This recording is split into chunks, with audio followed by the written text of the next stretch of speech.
Mr. Audie, how are you? I say Audie? Audie, yes. Audie? Yes. Yeah, cool, sweet. Thank you for... I don't know if you know where I got my name from. No, where'd you get your name? What service were you in?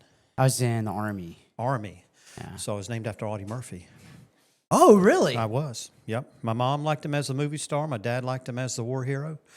I was born in the 60s. He died in 1971, so, obviously never had a chance to meet him, but what an incredible individual. What a great American hero. I wish more people knew about him and his life, not just during the war, but after the war.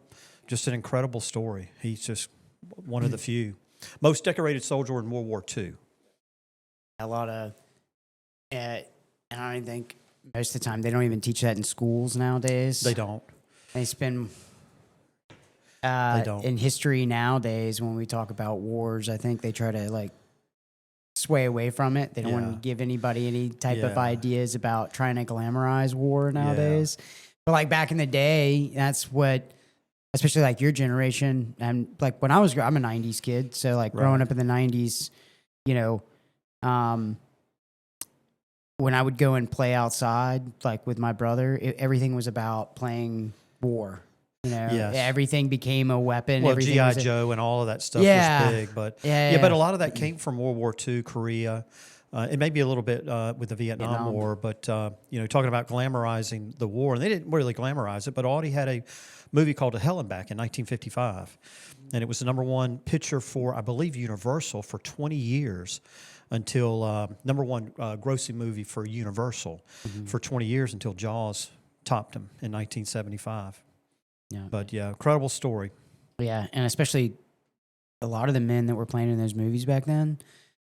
Because we want to talk about, good acting or bad acting now. Yeah. Those guys that were playing in the movies back then, in those war movies, they actually served in war. Yes, you're right. So when you're seeing these guys yell and scream and the way that they acted, that's how they acted when they were there, And I think that brings up the whole argument about PTSD and if it's an actual thing or if it's just some people. Well, Audie actually was one of the first to talk about it. They called it back then shell shock. Yeah, was the term they used. But he slept with a gun under his pillow. He'd wake up screaming and things like that. His wife reported this, even after his death, the troubles that he had. But he experienced that too. But you're right. There's a lot of movie stars like Jimmy Stewart. And, and probably a lot of folks didn't realize. Have you seen the new movie yet? No, I haven't seen the new movie yet. I haven't seen it either. Isn't it out? I think it's out. Yeah. I haven't seen it yet. I want to see that. I saw the preview for it. Yeah. I actually didn't know that he was a pilot. So, and that's I didn't know he was a pilot in World War II. Yeah. I thought I knew he served, but I didn't know what he did. Right. And a lot of those guys didn't talk about it. So even people, he may have went into the service, but most people would probably not have known exactly what he did. I kind of experienced that too. I've talked about this before, about when I got in law enforcement in 1986. I had the opportunity to work with a lot of Vietnam veterans. And the interesting thing about it is I knew they were in Vietnam, but I didn't know what they did. They never talked about it. They never bragged or anything like that. And really in the last probably 5 to 8 years, I have actually engaged some of those guys, they're obviously now retired, about what they did in Vietnam. And just remarkable stories. I had no idea some of them went through. One guy got stabbed by the Viet Cong. He played dead. He got stabbed by the Viet Cong. Snipers. I mean, I call them jungle guys. I mean, these were the true jungle guys out there fighting that war. But they never talked about it. But they were good cops. They did a lot of good. And so I had the fortunate to work with them and be around them and see them and really thank them. They really kind of molded my career a little bit coming out of that war. So we've seen there's been this huge uptick in veterans that come out and speak about their service. And there's a misconception out there, I believe, where people come out and you immediately think that the guy that's being loud about his service and what he did in war, and we're immediately like, well, that dude's full of crap, right? Yeah. Because it's we think about the Vietnam guys, but there's a difference between the two. I was just having this conversation the other evening. I think one of the reasons why Vietnam veterans were so quiet about what happened with them was because it was a war that a lot of men didn't want to go and participate in. They were drafted. They were drafted into something that they didn't want to do. the reason why men are so vocal now, so if you look at like the Sean Ryan show, if you look at, I mean, even Joe Rogan, you look at all these different podcasts. I mean, there's tons of podcasts out there. Those are just the popular ones. But where these guys who have served go and talk about their service, and I got a lot of friends that have gone through some really horrific things. And the reason why they're so vocal about it is because they're proud. Yeah. They volunteered. They went and they did the things that they, set out to do to represent our country on foreign soil and fight against things that they didn't believe in. And they're proud of what they did. Oh, absolutely. And so when that's the reason why I've listened to some like shows here and there online and yeah, where they're like, oh, if somebody is just, they're boisterous about what they've done, they're probably lying about it. And it's like, no, I don't think that's a thing at all. Yeah. I think they're just proud of what they did. Yeah. It's something that, again, growing up in the 90s, when I grew up, when I got up every morning, my summer vacation, I wanted to be, an army man or a Marine or whatever. And I wanted to storm a beach or storm a hill or whatever. And so then we got these guys coming back, and those guys are like me. They grew up thinking about it all the time as a kid. They went out and they did it. And I mean, you do get the occasional guy that comes back and he's, doesn't want to talk about it, but Sure. There's a lot of personalities out there. There are. But the Vietnam veteran, I think if we owe anything to any veteran, it's them. And it's because they didn't choose. They didn't volunteer. I mean, there were some that did. There were some that volunteered, but a lot of those guys got drafted. Yeah. We owe them a lot, not necessarily for fighting for our freedom, but for our government, putting them in places where I don't know. Those were tough situations. I don't know how you feel about that, especially if you're running for Congress. This is kind of going to get into one of the questions that I'm going to get into later, but like going for Congress, sending guys to war. I mean, with something like Vietnam, looking back on that now, because you're at that age where, you know these guys, you have served on police forces with guys who went to Nam. You've seen the struggles that they come back with,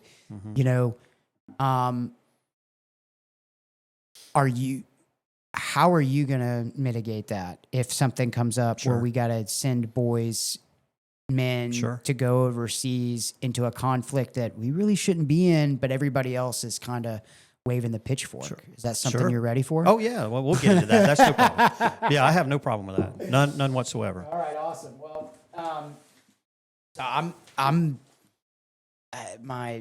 my wife was asking me last night. She was like, "Are you going to ask him the same questions as everybody else?" I was like, "Yeah, I'm going to ask him the same exact questions as everybody else."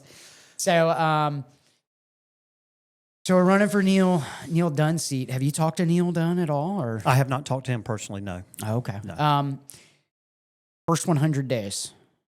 What is the single most important issue you would focus on in Congress? And is there a specific bill, piece of legislation that you want to introduce or support?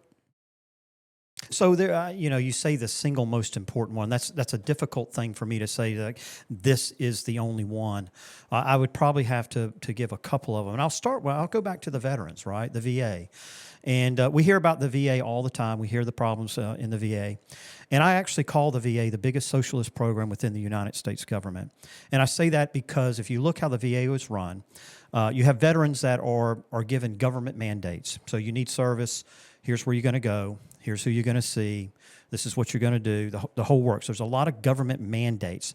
You're going to need to go to Jacksonville for that, or you're going to need to go to Pensacola for that. And in my research, I think I've kind of determined there's probably 25 or 30,000 doctors working for the VA in different areas of the country. And I say what we need is we need 300,000 approved doctors throughout the country that allow our service member to have choices. You should have choices of where you want your health care done. If you want to do health care in Panama City, if you want to do health care, if there's a doctor in Callaway that you like that can help you, you should be able to do that. You shouldn't have to go through the VA and say, all right, tell me where I need to go, who's my doctor going to be, those kind of things. Now, they talk about community care. You got community care.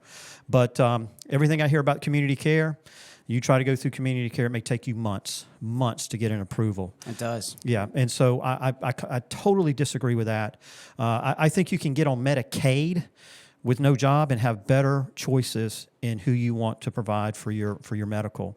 So I'd like to go to Congress and find like-minded people who say we really need to change this. We need to treat our veterans better, and we need to allow them to have choices. They need to be in charge of their health care, not the government.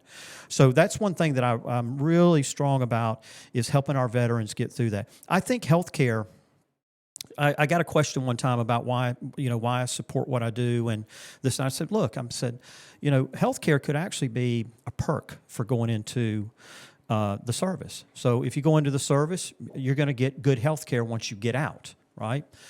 So I'm a big proponent of that. I think we need more men and women in our service. We need to incentivize it, get them in there, because of what they do for our country. I think is important. So the VA, I really want to focus on the VA. Find some like-minded folks up there to say, hey, let's tackle this together and let's get it done.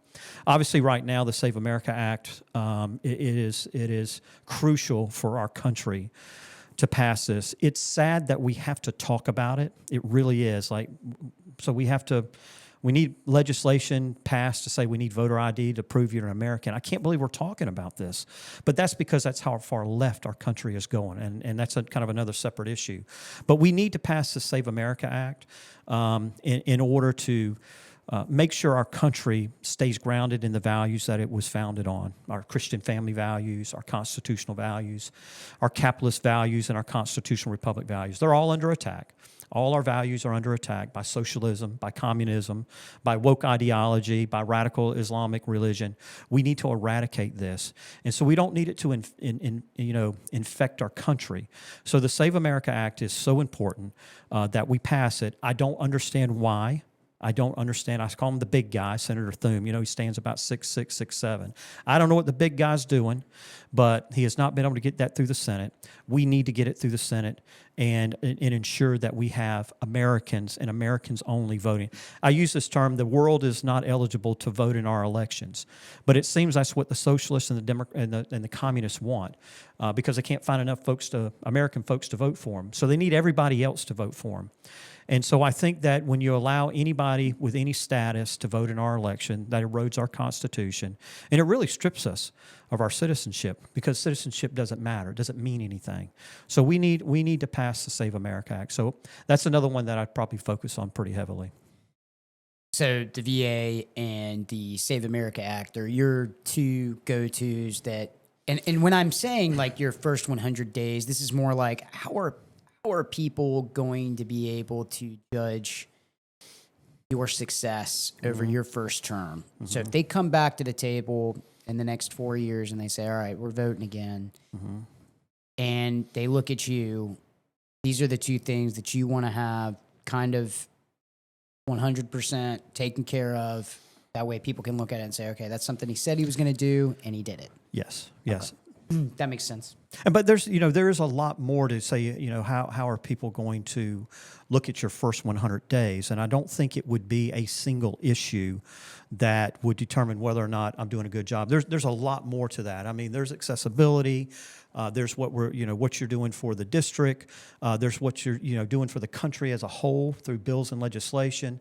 I think there's a lot to it rather than what did you pass a specific bill.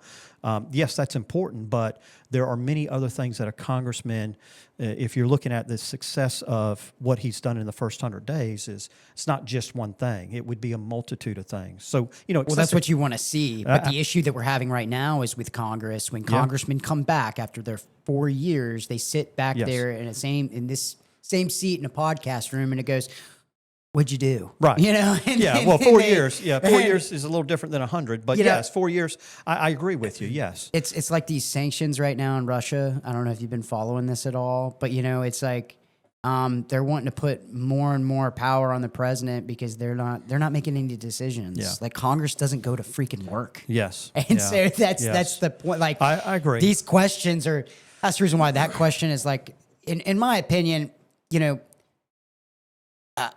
you serve in the military? No, I didn't. Oh, okay. I started my law enforcement career when I was 19. Well, okay, but you still were law enforcement. So, like, in what world do we live in where, these jobs are, whether it's military, law enforcement, hell, EMS, first responders, Public we all safety. work on timelines. Yeah. does Congress work on a timeline? I don't know. No, they don't. Yeah, they do what they want to do. They do what they want. Yeah. And so that's the reason why, Sure. that first 100 days is like, what are we going to see within the first 100 days? What are you going to be, moving towards for that? But I like that. I mean, to give you an example on the VA thing, I had a medical issue back in the spring. It's pretty big. It's a big deal. Yeah. It has to do with my brain. Right. So, emergency room, went there. I was in the hospital. Went back to the VA. They took a look at me. They're like, you need to go see these specialists. And it's like, this happened in, April timeframe, March, April timeframe. And then it's like, I didn't see a specialist until the end of June. Yeah.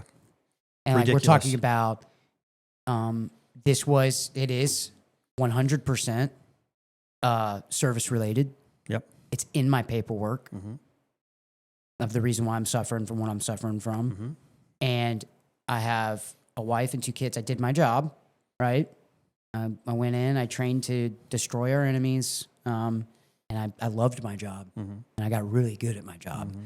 And I did what I was supposed to do as a soldier, as an infantryman. And then I come back home, and yeah, it's like one of those things where it's like, oh, we're just going to drag our feet, like whatever. And the community care that you were talking about, yes, months. And then when you see that specialist or that doctor, they do the preliminary appointment, the consultation or whatever, and they go over everything that you already went over months ago. And it's just like this thing. And the only thing that I could think about was, obviously this is not like something that's going to kill me tomorrow. But the thing about it is that there are service members that are dealing with illnesses and sicknesses that probably are going to kill them very, very soon. And especially if they don't get the care that they need. And I don't really think they're a priority to. So, and I always say, if you want to peak at universal health care, look at the VA. There you go. That's a what you're good going way to of get. doing it. That's what you're going to get. And it needs to change. Man, I like how you put that. Yeah, Yes. it needs changing. But we've I've got to find like-minded people that are willing to come forward and say, we need to propose a bill and we need to change this. Now, I would rather just do away with the VA. But even if it's not doing away with the VA, grabbing these and getting these, again, I'm just throwing a number, 300,000 approved doctors. And you say, well, how are you going to get 300,000 doctors approved? Well, you can always go off the back of other insurance companies. So if Blue Cross Blue Shield has approved doctors, if Humana has approved doctors, then why can't they be approved through the VA and allow you to pick who you want? I've even made the suggestion that why don't we just give veterans a Medicare card and just go see who you need to see. So but there's got to. Well, it's almost like, what's the funding like on that? Is it any different? I mean, what we would be spending, we'd be just be taking money from the VA and throwing it over there in that area? Well, you say that, but I think funding, you would have to increase funding. Let me tell you why. It seems like the process becomes the punishment, right? You're going to go through the process. Yeah. So I would almost say that the government's saving a lot of money because you either get poor health care or you get no health care at all. I have had veterans, including my campaign manager, just throw his hands at me and say, I'm just not going to go. I'll just get it. I'll get it somewhere else because I'm tired. It's not going to happen. So does that save the government money? Well, I guess it does if you're not receiving the care. So I think that there just needs to, there's options out there to make this happen, whatever that option may be, but it needs to be more than what we're doing now. Are you big on border security then? We're going to switch of course. it up. Yeah. Come on. I do. What would you, if you could change anything with border security right now? Just border security. We're not talking about immigration. We're just talking about border security. What would you change with border security? To immediately return somebody across the border.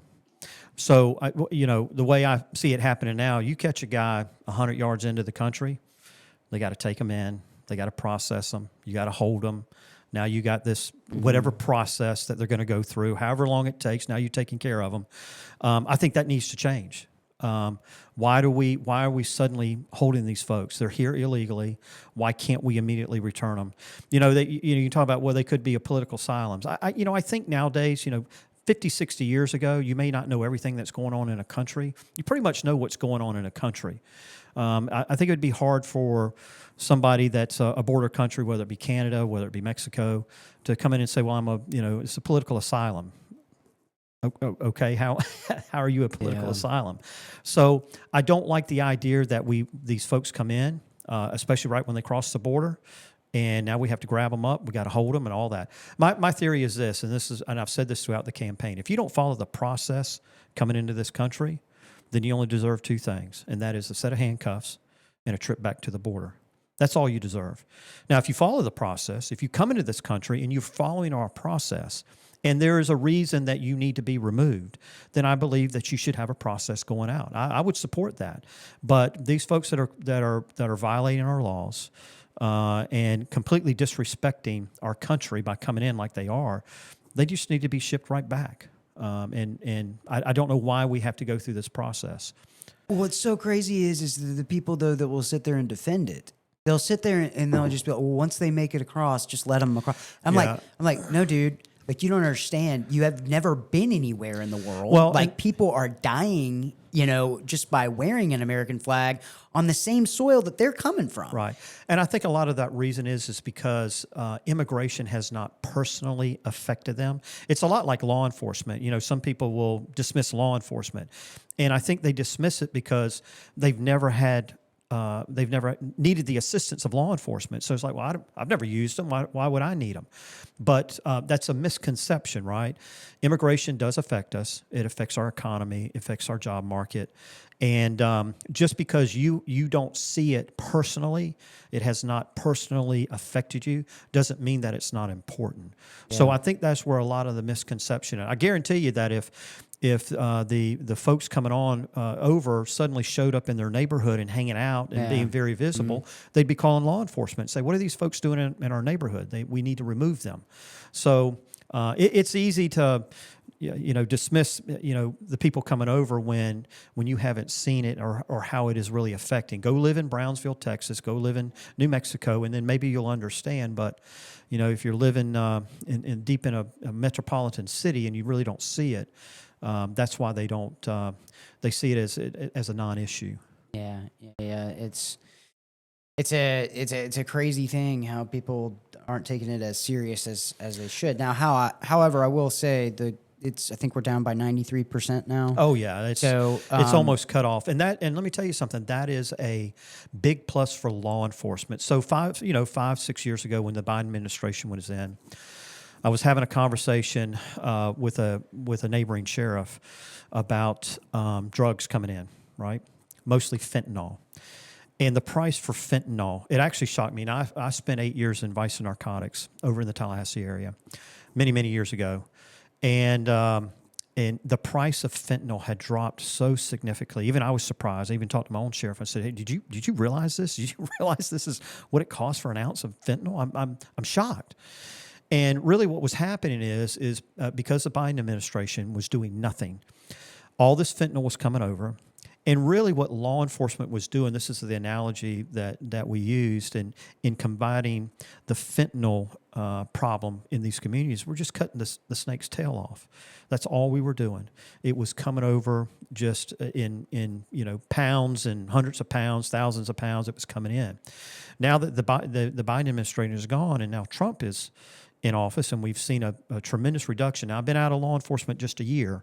I would guess that the fentanyl price has now started to rise because the snake, the head of the snake is at the border, and that's really where you need to stop it. That's really where the most effective happens. You see what they were doing with the drug runners on the boats, taking the drug runners out on the boats. Very effective. And those are the things that help law enforcement internally here in the States is by cutting that off at the border. So, again, the border security is so important. Let's fund ICE. What do they need? Do they need more personnel? Then we should fund that. That's exactly what we need to do. Yeah, I figured. And let me just go in because you're talking about immigration, and I've also talked about birthright citizenship. If you remember, the Supreme Court's now ruled that they basically said that those folks coming in pregnant, they can come in and they're citizens when they're born, and folks don't realize what a monumental problem that is, and what fraud is going to take place with that. Now, what I've heard is that over about the last 10 years. China, since the last 10 years, has probably had anywhere between 1.3 and 1.4 million babies born in the United States over the last 10 years. Surrogates. Right. Yep. And you say, well, what's the big deal about that? Well, here's the big deal. Because now people can come and go as they please from another country, and they go into that country and getting indoctrinated. Worse. Really worse. All right. So now they turn 18, and they call over and says, hey, I'm an American citizen. I need a ballot. So send me a ballot. We're going to send them ballots. Now, think about we send 1 million ballots to China, and they don't even live here. Mm-hmm. That's going to be a big problem. And as more and more babies are born outside, you remember the term jurisdiction thereof, and what the Trump administration was trying to instill is what loyalty do they have? Now, you got to understand where birthright citizenship came from. So, and that was the 14th Amendment. So, between 1865 and 1870, 3 amendments were ratified, the 13th, the 14th, and the 15th. The 13th obviously ended slavery. So once slavery was ended, Congress said, well, now wait a minute. Now we have all of these free slaves in our country. Now, they weren't here illegally, right? They were here legally, but they were not U.S. citizens. So Congress said, well, we need to make it right for them. So they passed the 14th Amendment. Even John Howard, a senator out of Michigan, I believe, said, look, this bill is not for aliens. It's not for people who come here or visiting here. That's not what this bill is for. This bill is really specifically for slaves and people that are here that were freed. So they passed the 14th Amendment. And then, of course, the 15th Amendment ratified to allow blacks to vote. And at that time, black men to vote. So you got to understand where the 14th Amendment came from. It was not about aliens or people just coming here and visiting and then leaving, and now suddenly you're a U.S. citizen. But that's what's happening. This 14th Amendment, that I believe the Supreme Court got wrong, and I think Trump's asking to see if they'll revisit it. It's going to be a major problem, especially in our voting. Yeah.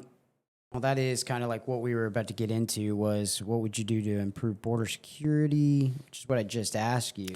And so, obviously, I just don't think that this is a relevant question anymore because we're at the 93% mark. Yeah. I think that that's pretty much done. So we're going to switch over to military aid. Okay. Do you support the United States providing military aid to foreign countries? So it always boils down to this. Right, I'm an American first guy, and that's a broad question, right? To me, it's not a yes or no answer. If I say yes, I'm wrong. If I say no, I'm wrong. This is a podcast, so it's meant for you to explain. I know, but is it America? Is it an America first decision? And America first is: does it make our country safer? Does it help our economy? If it's not one of those two, then we need to seriously think about why we are doing this, all right? Or if we're going to do this. So I would have to, look at it and say, what's the reason? Do I support giving aid to foreign countries, military? Yes. Do I support aid to foreign countries? No. Which is it? Is it an America first decision? And if it's not, then I'm not voting for it. I'm not going to vote for it. Would you consider the Iran stuff an America first decision? So Iran, obviously, that's a big question. And I'll say I do support the Iran conflict. I'll tell you what I don't support about it, right? So Iran's been the bully of the Middle East for many, many years. They not just Israel, but they've bullied just about everybody in the Middle East. Yes, we've heard the death to America for so long. It becomes common that we've heard it so much. But Iran, obviously, with the with the intelligence. And again, you have to remember this. We may not know every single bit of intelligence involving Iran. But the thing I would say most too is Iran is not governed by politics, and it's not governed by their national security. It's governed by radical religion ideology, the worst. Iran would prefer to wipe out every country in the Middle East that is not Muslim and create a Muslim Middle East. You cannot coexist with Muslim ideology. They do not want to coexist. They want to dominate. So it's a very dangerous, because that is their ideology. It's not politics, and it's not their national security. It is radical Islamic.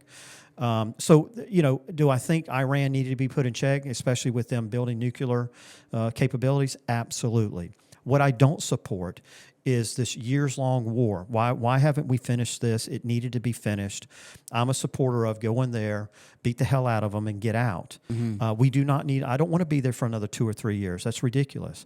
And again, I think that first of all, we have the men and women of the armed services that are very capable of finishing this conflict. We have what I call the precision warfare technology to take out a lot of Iran with minimum to no casualties. Minimum, right? We have that precision technology. And I believe we have the leadership through President Trump, Pete Hegseth, the generals especially. And I'd really focus on the generals. Those generals know how to win a war. There's no doubt. There's no doubt that they know how to win a war. So do they? I would hope so. I don't know. I would hope so. Maybe you know something I do, but maybe when they finally do it, I'll agree. But with you I would hope the generals would know how to win a war. Yeah. But I do think that again that this needs to be finished. I don't think we just need to pull out. We need to finish the job, but it needs to be done, and it needs to be done quickly. So I would absolutely support a push to say you need to finish this. If you don't, then we need to think about this. But I don't want to be in Iran for a year. I don't want to be in Iran another 4 months. Yeah. We need to finish the job. Yeah, I agree with you on that. I think let's talk about congressional war powers then, since we're talking about war now. Tricky, but yes. I have to frame this question before I ask it, because normally it's looked at a little bit. It can be looked at skewed if I just ask you the question. So let me frame it. All right, frame it. If you look at a lot of these actions that the executive branch has made using Article 2 powers. Mm-hmm. So you have April 6th, 2017, April 13th, 2018, January 3rd, 2020. I'm talking about Baghdad. I'm talking about the nuclear strikes. I'm talking about all this different things. And where the president has taken the bull by the horns and he's decided just to do something. Mm-hmm. Now, my ideology and how I look at it is a little bit different than the question, so I'll express my opinion after I hear yours. Okay. But if you look at these things that happen, I'm the type of person where when I look at the risk of something, I look at the quantity of risks that you take before eventually something happens. So jumping out of airplanes is a perfect example. I think it's 1 out of 768,000 parachutes doesn't deploy. Okay? So a lot of people are like, well, 1 out of 768,000, I die. Not what we said. We said 1 out of 768,000 that doesn't deploy. Right. You could be the first one. You could be the first one, but you can also have other problems where risers get tangled. Sure. Anything can happen. You can still die. You can still have issues. But it's a numbers game. It's a numbers game. And I believe that, in my opinion, that the executive branch is playing a numbers game on these things that just keep stacking up, where the president takes things into his own hands, cutting off the straits, right? Yeah. Perfect example. I'm just going to do this. Yeah. I'm using the executive powers. I'm going to do it. And he has these powers to do it. So the question is, do you believe that Congress should have to authorize any new military actions against countries like Iran? So new military actions. Not if we already have made the decision to do something, then it's already. I'm talking about anything new. Do you think that they should have some say in the authorization that goes behind those? Right. So no matter how you frame the question, it's subjective. Right. So let me go back first, and I'll get to your answer. I don't know. There's got to be 4 or 5 presidents prior to President Trump that have. They've all done it. They've all. I mean, Obama, they've all done it. Obama bombed Syria for I don't know how long. I don't know how many hundreds or even thousands of missiles he put into Syria. So yes, they've all done it. I think the spirit of the War Power Act was to foster maybe cooperation between the executive and the legislative branch. Say, hey, let's work together on this. We're funding it. We have some responsibility. You have some responsibility. The Vietnam War was ending, and so I think the spirit and just the way I look at it, maybe it was trying to foster some cooperations. The president is called the commander-in-chief of the military. Right. So what does that mean? So is he responsible but not responsible? And so, to answer your question, it really comes down to, well, that depends. You say no more military action beyond Iran. It really depends on the intelligence, and that's the thing that we don't know. It's kind of like somebody will ask me about, hey, what do you think about this particular case, this murder case that's being reported in the news? What do you think happened? And I always preface with this: it doesn't matter how much news you watch, how much social media you watch, or how long you've ever been in law enforcement. When you don't have all the facts, the only thing you can do is speculate. So we have to speculate a little bit as well, because yes, do I agree that? Do I think that Congress or the military needs to lay out their military plans to the public and say, and their intelligence, say, here's what we got. We want to make sure everybody's okay with this. And the answer is no. They shouldn't have to do that.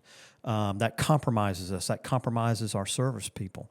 So I do believe that the president needs authority to take action against certain countries that where it's warranted. Imagine, we just talked about Congress doing whatever they want to do. Why haven't they done this? They can't pass the Save America Act, and you want them to make a decision on whether or not to go to conflict with another country. So I think that there needs to be, there's probably certainly some incidences where the president needs to get Congress involved, depending on the size and the scope of the conflict. Absolutely. But to say that, every time he makes a move, and then this is with any president, I don't have a problem that Obama needed to bomb Syria, right? If that's what needs to be done, again, America first. Does it make our country safer? That would. And, does it help our economy? But if that, and I'm not saying we go to war over our economy, but if it's making our country safer, then yes, then I think the president needs that authority to be able, he is the commander in chief. You can't say, you're responsible, but, well, maybe you're not responsible. Until something bad happens, then you are responsible. Well, you didn't act, so you're responsible. So do you believe that Congress should have any type of authorization over any of that kind of stuff? Again, I think it's it would. Subjective. It is subjective. It depends on what intelligence is being brought forward, what the conflict is, those type of things. So it's hard for me to just, I don't think it would be proper for me to give a yes and no answer and that be the blanket full umbrella. It really is about the intelligence and what actions need to be taken and doesn't need to be taken quickly. I like that answer. Yeah, I'm not pandering for a vote. I'm not pandering to say, well, everybody probably thinks, Congress needs everything. I'm not that way. I like that answer where it's dependent on what's going on. I think it really does. If the president wanted to,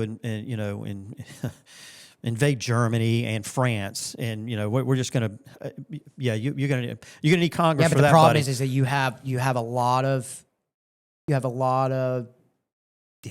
politicians right now, and this is not towards you, because I don't know where you're standing, but they jump behind the president on everything that he does, no matter what it is. Yeah. If you can't, we used to have a saying, First Sergeant used to say something to us all the time. There's a conflict that 2 soldiers were having, and they were at each other's throats. And so First Sergeant lined everybody up for morning PT, and he got both these guys up there, and he says, "I want you to give me 5 negative things about your comrade," right? And he's just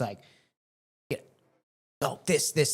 Gave 5, and he's like, "Give me 5 good things. Give me 5 positive things this soldier's done." And it's well, I can't, I can't count. I can't give you 5, maybe give you 2, whatever. Same thing with the other soldier. He says, you can't give 5 good things, 5 bad things about somebody. You don't know who they are. Right. And right now, the problem that we are having with local politicians, state politicians, and even on the national level is right now, they can't admit when the president has done something wrong. Right. They can't admit when he's not doing what, like, can we not agree on the fact that when the president gets on Twitter and starts talking shit to another country, that's probably not what the president of the United States should be doing? But then you got politicians that are sitting there going, no, I think it's great. He's letting the whole world know, how he feels about it and whatever. And it's like, you're the leader of the free world. Shut up. Yeah. Where are my tax dollars? You got our president right now. Now, I know I'm going on a rampage on Donald Trump. By the way, I support Donald Trump. But I have a response to you, but go ahead. I support Donald Trump. I support our president. Yeah. I like our president, but I don't agree with everything he does. Right. Because, like, if you have time to tweet, if you have time to use social media, don't tell me about how busy you are as my president, because you got way more important things to worry about. Right. So I'm going to agree with you that I as well support President Trump, and I support many, many of his policies. And I also agree that we need unity, especially within the Republican Party, on how we move forward. You have to have unity in order to do that. But does that always mean to just line up? Now, I'm an old chief deputy, right? And can you imagine a deputy sheriff disagreeing with their sheriff in front of people? Can you imagine that? Saying, Sheriff, I don't like it. So I have, in being an old chief deputy, you got to understand how chief deputies work. Right? Yeah, maybe you're going to need to explain that to me a little bit. They can be a little salty. They can be a little opinionated, and I'm a little opinionated, and sometimes a little bit low empathy. But if you ask my prior sheriff, Mike Atkinson, and say, would Audie ever disagree with you? Would Audie ever disagree with you in front of other staff members? He'd say, absolutely you would, right? And sometimes you have to have a voice of reason. And being a chief deputy, you have to be the voice of reason many times. So it's a culture that I've been in. I'm not the person when I don't think it's right, even if we're still going in that direction, even if and I don't think it's right, I'm going to say something, because I think it's my duty to do that, whether it's for the agency, whether it's for the employees, or even if it's for the sheriff himself to say, look, I don't think this is the right thing to do, or I don't like it.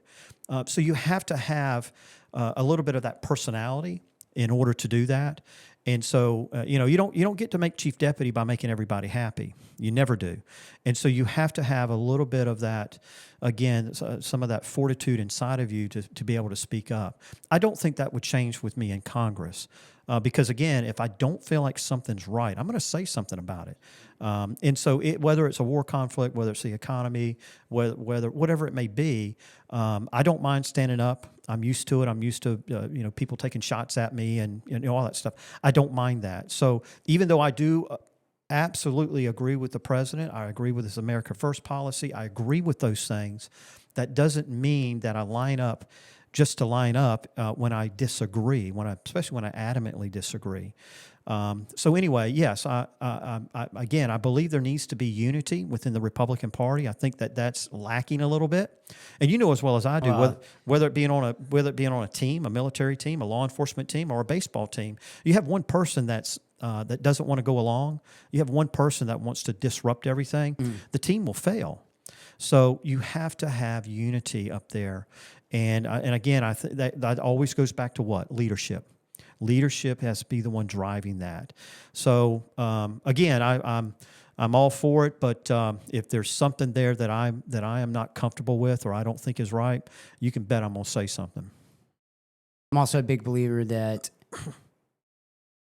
the life that we live is influenced the most by the voices in our head or the voices in our ear. Mm-hmm. And so when we're surrounded by people that are all the time talking about how this is great, this is great, this is great, or this is horrible, this is horrible, this is horrible, that's how things are going to be. Yeah. You know, that's how you're going to look at the aspect of it. So the fact that you're able to say, like, I can look at something and say that it's right or it's wrong, Yeah. and I'm not going to let the party. But, yeah. if we're going to get on the party thing, though, because I do, I'm going to run in, I'm going to say this and feel free to say, but like the Republican Party is fractured right now, and I don't think we're coming back from it. And I don't think, I believe that there should be unity too. I don't think it's going to happen. Yeah. And the reason why is because this is, I was just talking about this in my morning talk show. You've got, like right now, we're seeing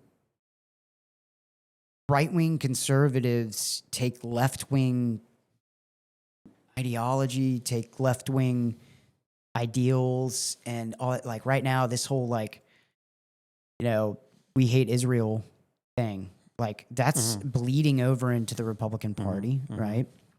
This, and I get it. We should never really be trust but verify, right? Right now, there are many Republicans in the party that are pushing more of the stance of, you know, definitely don't trust government at all, period, which is not bad, but the way in which it's radical ideals that are coming along. I think you know where I know where you're going, but go ahead. But it's because this is, I mean, take our local Republican Party, for example, right? Here in Bay County. That thing is destroyed. You're not getting people in there at my age in their 30s. You don't have anybody in their 30s going in there. All it is right now is it's run by a bunch of conspiracy theorists that sit there and they believe our local sheriff is the devil. They believe that our FBI, local sheriff, local police departments, state district attorney's office, they believe all of these guys are corrupt. And it's consistently pointing out that all of these people are corrupt all the time. This is what they talk about when you show up at their meetings, right? You got somebody like me who's interested in hearing about someone like you who's going to be running. And this is the type of shit that they surround themselves with. Now, if that's just here in Bay County, what's it look like throughout the rest of the state? Because that's the only thing that's coming out of this Republican Party here. It's just a bunch of filth. Right. So it's either, because we all know Trump was a bleeding liberal for years and years and years. And I didn't vote for Trump because he was a Republican. I voted for Trump because I thought he was the best choice, and which is how we should vote. But I don't think we're going to see unity with the Republican Party. Well, that's what I hope for. We need unity, absolutely. Whether it's a local party, whether it's a national party, we need that unity. But then it always goes back to leadership. It always goes back to leadership. Leadership drives that. They drive the morale of the party. They drive the unity of the party. So we need good leadership that can bring Republicans together, conservatives together, and move this country forward. Okay. So we're going to go back to Florida. We're going to get off of national. We'll come back to it here in a second.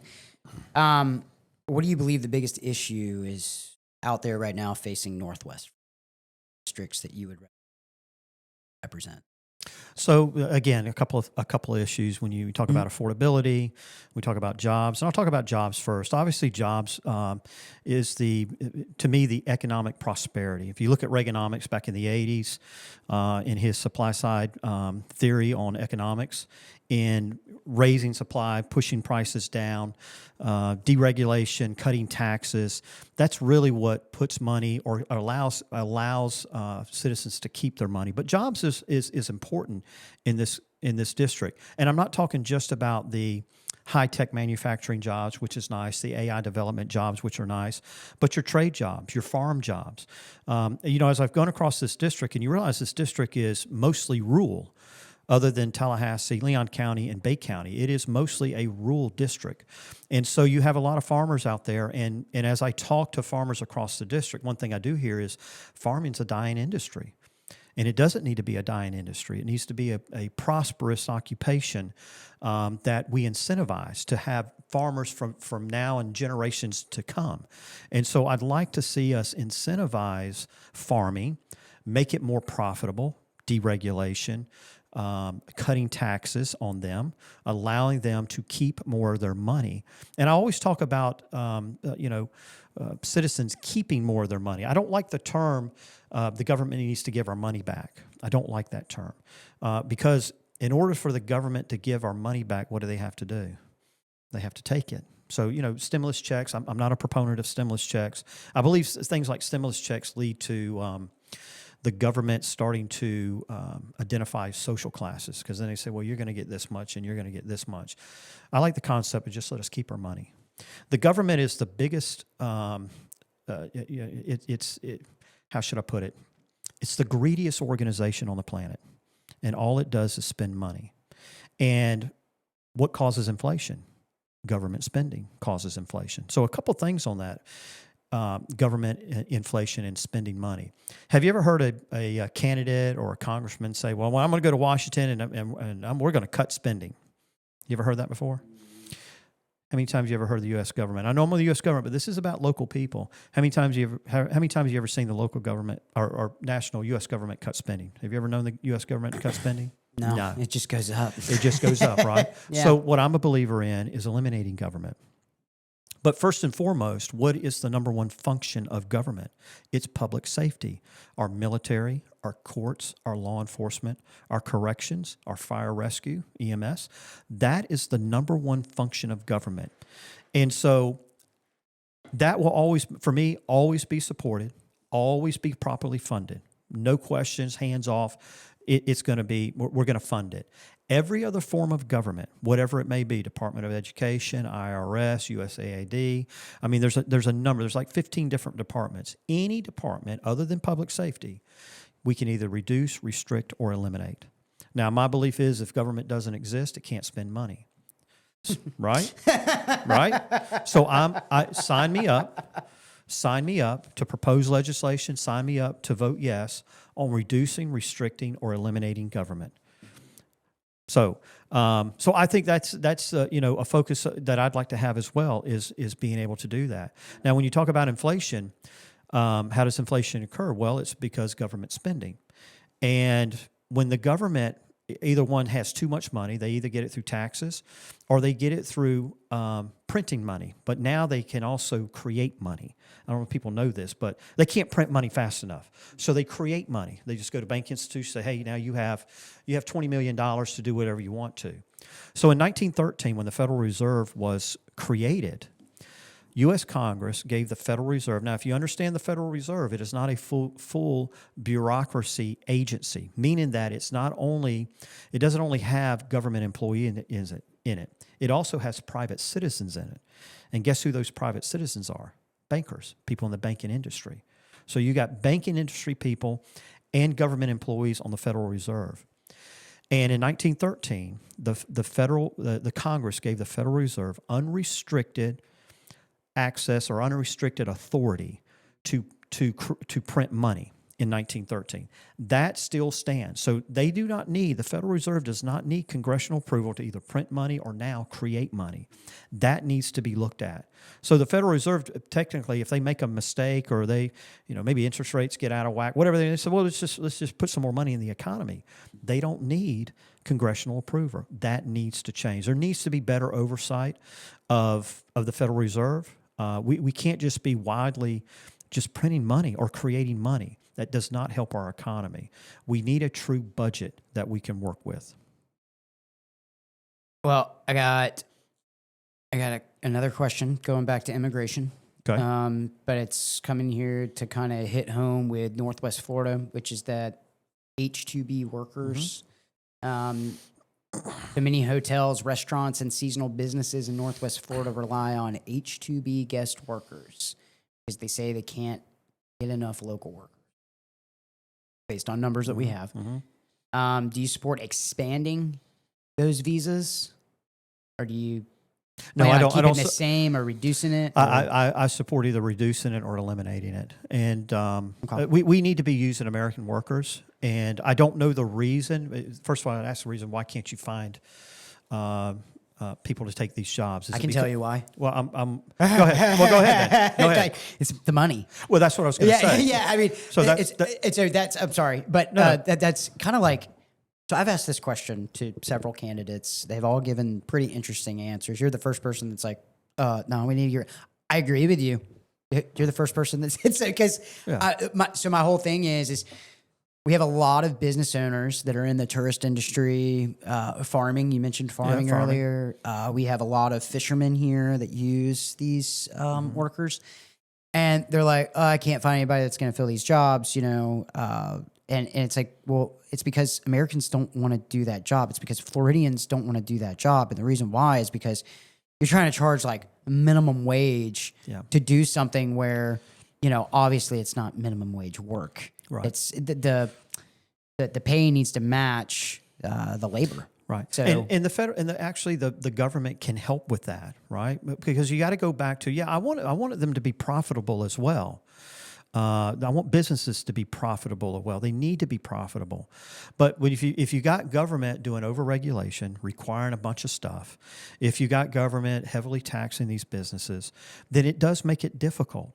And so if we go back to aggressive tax breaks, aggressive deregulation, allow more money to flow into that company rather than the government taking it, you can help with that. Now, granted, yes, you say completely eliminate it, maybe not, but it needs to be reduced. We need to incentivize Americans to do these jobs. Now, if we could do away with it completely, I'd be absolutely fine with it. But I don't want businesses to have to go out of business because they can't find workers. Because let's say minimum wage is all they can afford. If they do anything else, it's just going to put them out of business because they've got so many other taxes. You got whatever it may be, maybe even tariffs going on that are causing problems. Then it makes it very difficult. But I think there is a way that we can get more American citizens.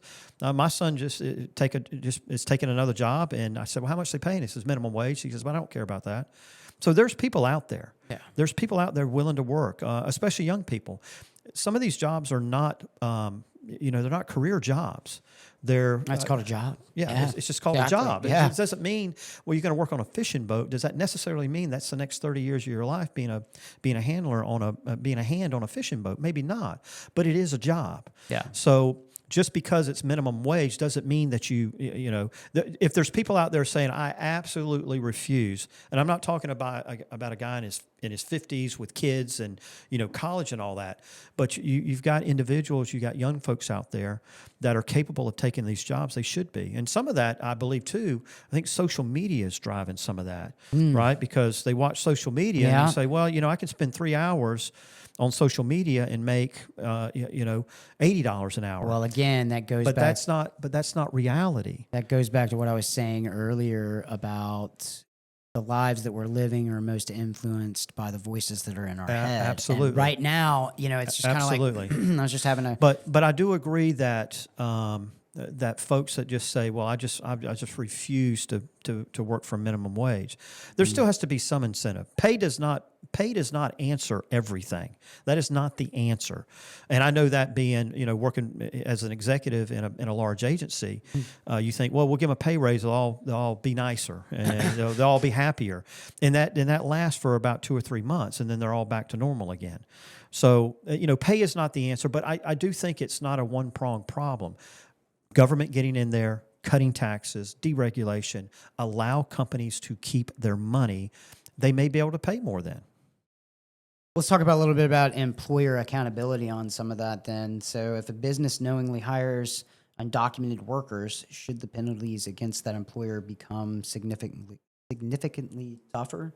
And when I say that, should it be right now, one of the candidates that I had on was like, the only thing that happens with a lot of these companies is you just get slapped on the wrist. Mm-hmm. Do you believe that maybe instead of just making it a civil fines thing, that maybe it should be criminally?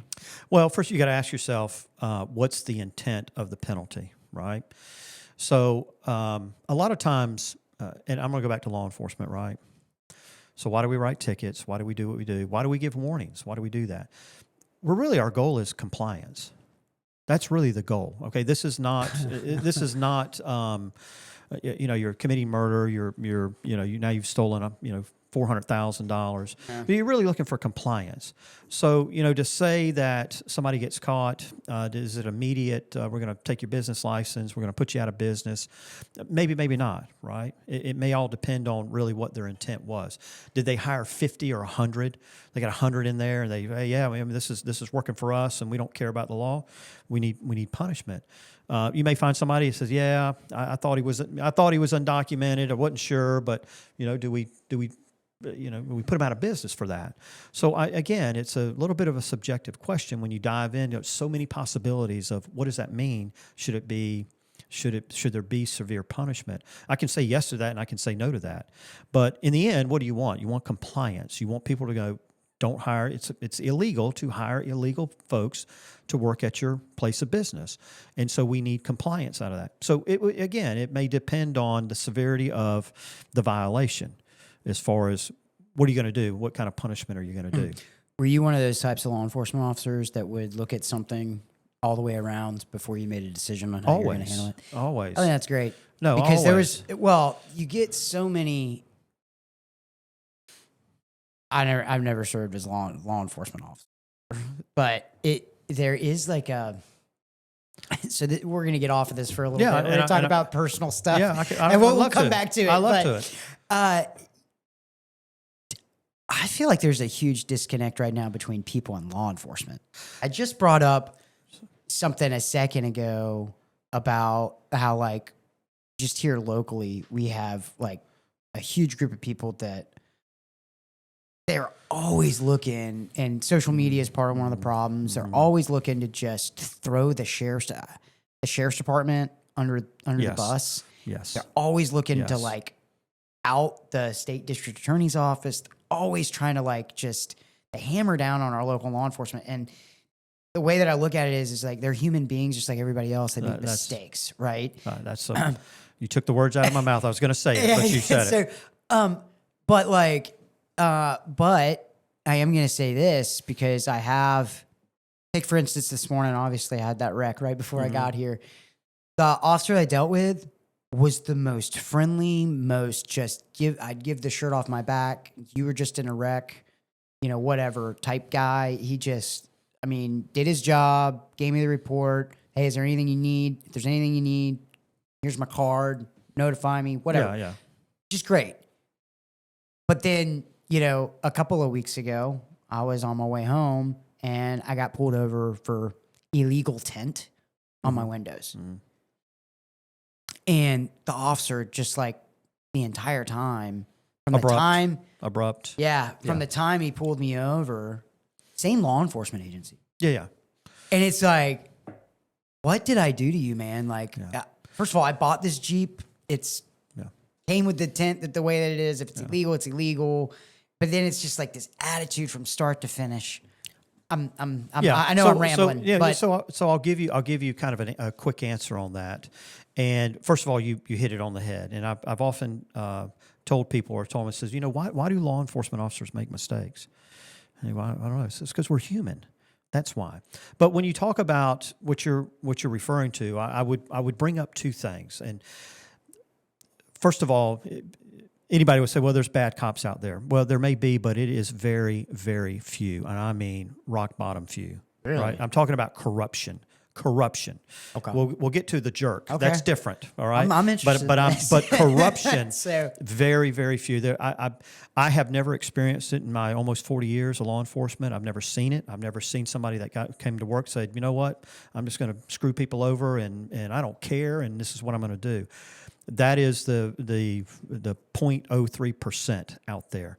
You have millions and millions of contacts a day by law enforcement, and very rarely do you have criminal activity. Does it happen? Yes, but very. Now, when you talk about personality, and there are jerks in law enforcement. I've seen them. I've known them. They're jerks who work at Walmart. I'll be honest with you. I sat with a guy, and we had reviewed some video, and there were some lieutenants in there with me, and I called him a bully.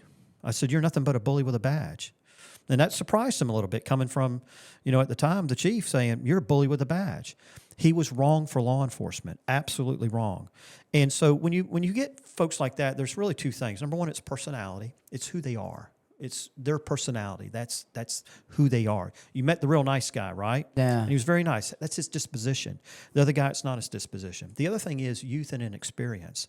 And I can tell you, I don't think I was ever a jerk, but I can see myself. I look back, I was very kind of straightforward, very rigid, that type of guy. But that's youth. And you're enforcing the law. I'm enforcing the law. I'm a young guy, right? Yeah. Mm-hmm. And now I've been given all this authority, and so sometimes that youth and inexperience shows. Once you get into that, you start to mature. Especially in law, when you mature, things start to change a little bit, right? You start to see things a little bit differently. And arrest is not the answer for everybody. It's not. Never has been, never will be. And yes, you have to look at, we use this term sometimes, totality of the circumstances. And that's not my term, and that's a legal term that the Supreme Court has used, but you can use it for other factors. But it's got to be the totality of the circumstances, and cooperation with law enforcement goes a long ways. People say, well, why? But it's like I've always said, you've got folks out there that want to hold court in the street. That's not the place to hold court. You're not going to win, right? There is a process. And so again, cooperation goes along. People ask me, when you decide to write a ticket, and yeah, sometimes I do decide getting out of the car, but there's many times that I walk up and they are just they're super cooperative. They are respectful. They're remorseful. Sorry, I did that. And sometimes I look at them and go, I just can't give you a ticket.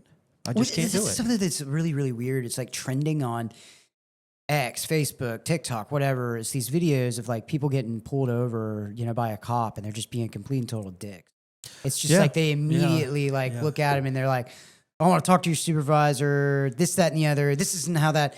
And it's like, dude, like the only reason why that cop is probably being the way he's being with you is because you're making it more difficult on him. But when I was in the military, we had to do, it was like a basic, it was a training on like how you're supposed to act as a military member when you get pulled over and like if you're detained for any reason, whatever.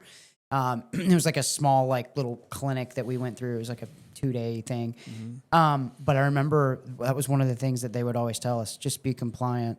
Like until the end, because you're going to end up seeing a judge. You're going to end up seeing whatever if it goes that far. Just do what they tell you to do, and we'll worry about it later. So I've told my son this not long ago as well about interaction with law enforcement. If you've done something wrong, I said, look, if he's committed to giving you a ticket when he gets out of the car, it doesn't matter if you're nice or you're mean. You're going to get a ticket. But there's a thing called discretion, and I believe the Americans like the idea of discretion, right? Because if you get stopped, let's say for a ticket, right, there is a possibility that you're going to get a warning. That's called discretion. Yeah. But I'll tell you this, if he's committed to giving you a ticket, whether you're nice or you're mean, you're going to get a ticket. If he was committed to giving you a warning when he got out of that car, if you're nice, you're going to get a warning, and if you're not, you're going to get a ticket. So it doesn't do you any good. Yeah. It really doesn't. It doesn't help the situation at all. Yeah. So I always say, be cooperative. There is a process. Law enforcement, and this is in any situation, law enforcement does not have the final say in what they do, period. Doesn't matter if you get a ticket, if he arrests you, you are not guilty of anything because he did something on the roadside. You are not. You have your day in court. And so you got to think it gets reviewed by his chain of command. It gets reviewed by a state attorney. It gets reviewed by a judge. It could be reviewed by a jury. But the law enforcement does not have the final say at all. Yeah, and I think at some point in time, and again, getting back on what I was talking about earlier, you're going to end up, if you're going to live here in our country and you're going to abide by the laws of the land, at some point in time, you're going to have to trust some hierarchy of that process. Because you don't need anarchy. Yeah, I mean, I think that the justice system is completely screwed up in a lot of different ways. Yep. But you have options.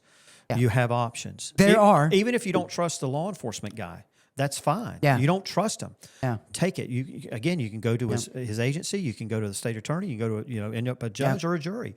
You have options. Law enforcement does not have the final say on their decision. Yeah. Yeah. I really enjoy that part of the conversation. Oh yeah. Because if people would understand that the street is not the place to hold court. And that's the thing, right? Like, it's just like right now, and again, this is part of the Republican issue right now. Mm-hmm. A lot of these people are just anti-law enforcement, which is so weird. It's a crazy concept. Yeah.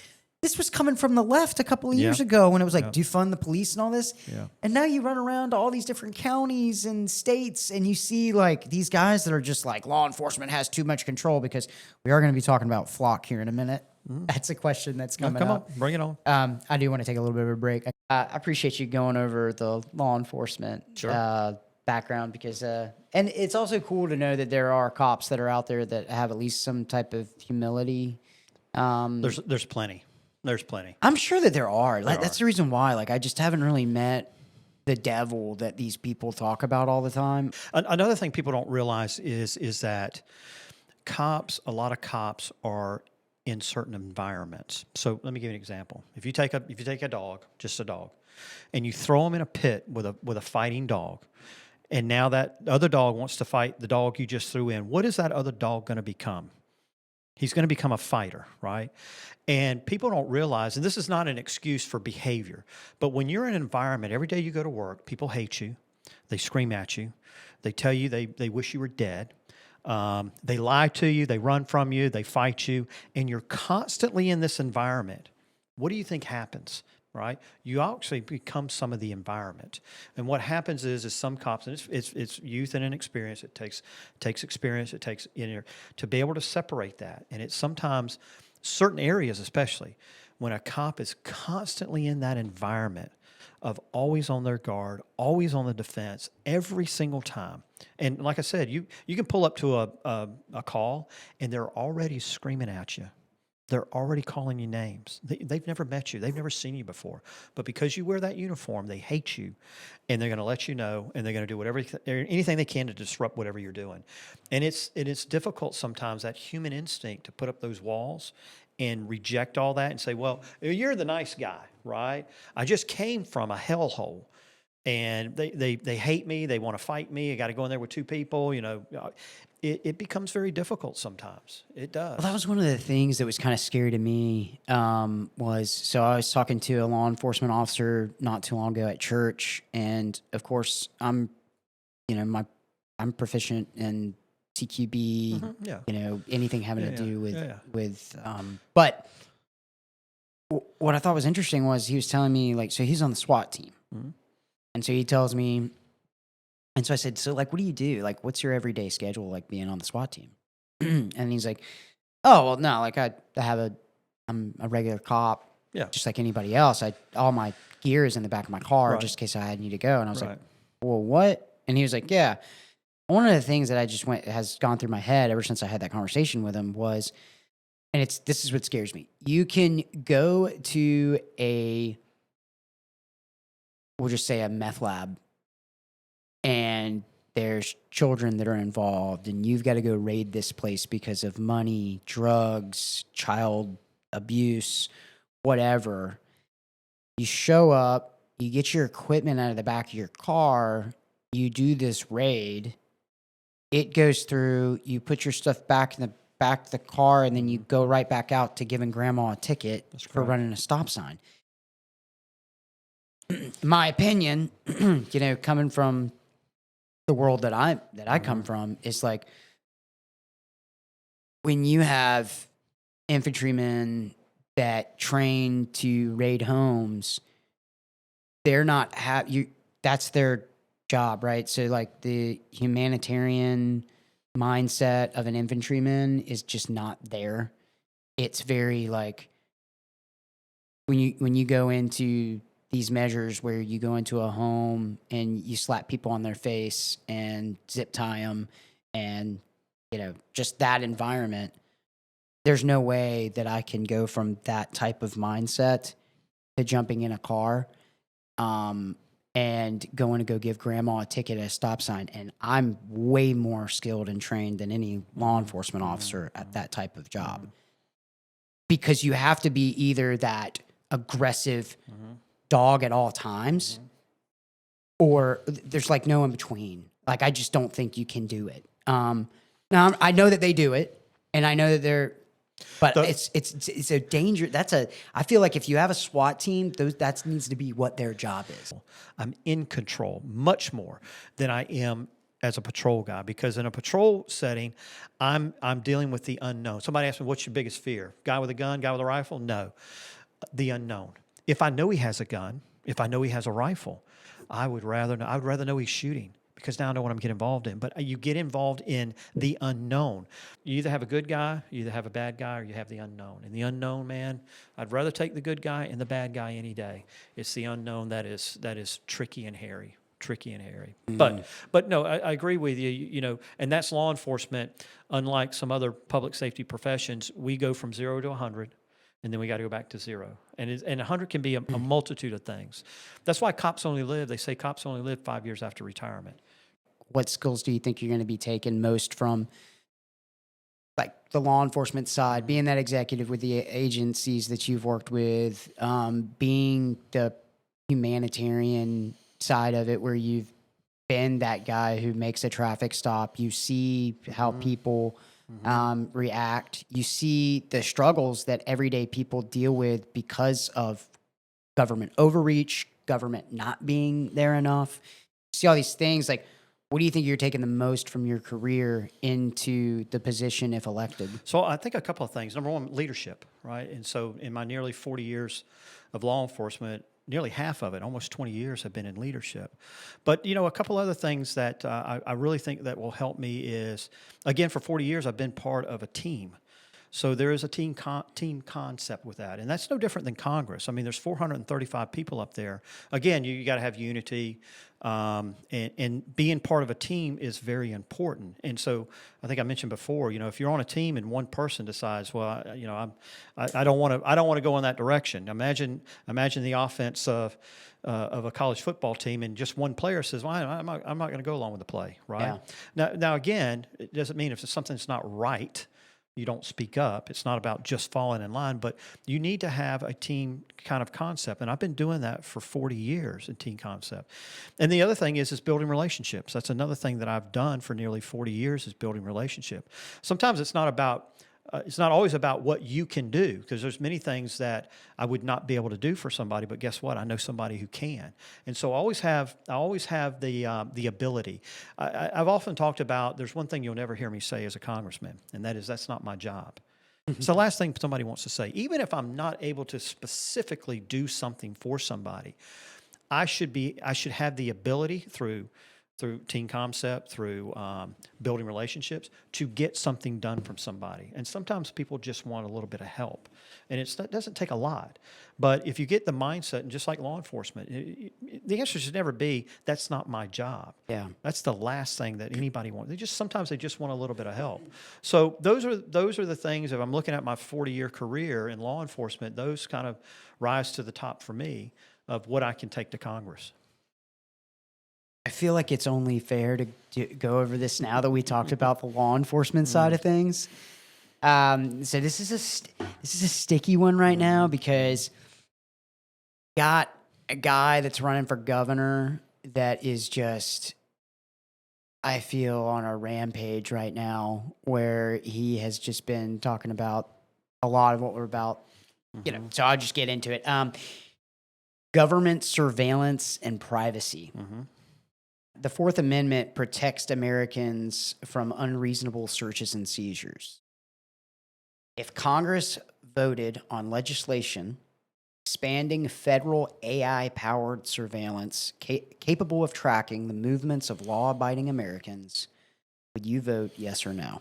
So big question, big answers, right? So let me step back in this. Broad question. It is a very broad question. Yeah, and so you talk about the Fourth Amendment, and you said against unreasonable searches and seizure. And actually, that is the Fourth Amendment, but there's a kind of a second part to the Fourth Amendment, which is the expectation of privacy. Now, I'm sorry that there's two case laws running through my brain. It's either Knots or Katz, but I think it's Knots. Knots versus U.S. I think it's Knots versus U.S. That talks about the reasonable expectation of privacy. And that's where the courts have unanimously ruled over years. And again, and let me step back and say, in the end, it doesn't matter what my opinion is. What matters is what the courts will end up deciding. So the expectation of privacy, courts have ruled over and over again that when you're in the public view, that you do not have an expectation of privacy. I believe that's under Knots.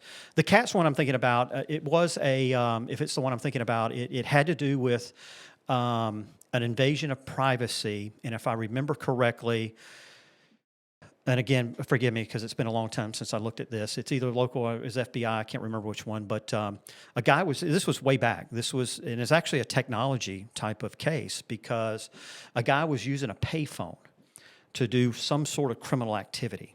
And they realized that he would always go to this payphone and make phone calls. So they bugged the payphone.